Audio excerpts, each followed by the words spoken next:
মানবের রূপে জগতে এসেছে,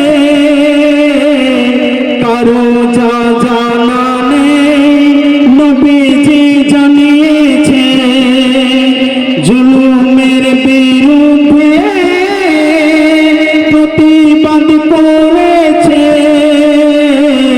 শান্তি আর সাম্যবাদ প্রতিষ্ঠা করেছে।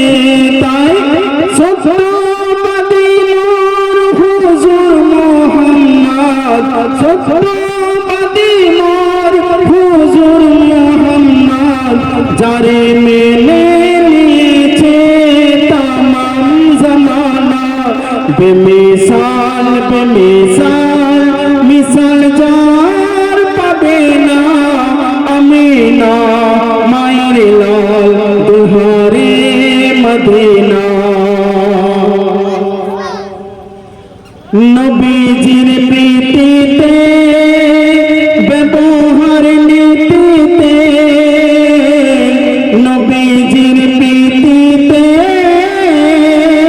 ব্যবহার নীতিতে রহমত ঝরে যায় শুভময় নীতিতে। নবীজির দৃষ্টিতে মুখের ওই মিষ্টিতে ঝরে যায় ওই মধু, ঝরে যায় বরকতে। তাই যে দেখে সে বলে সুবহানাল্লাহ, যে দেখে সে বলে সুবহানাল্লাহ। এ নবী সাধারণ হতে পারে না।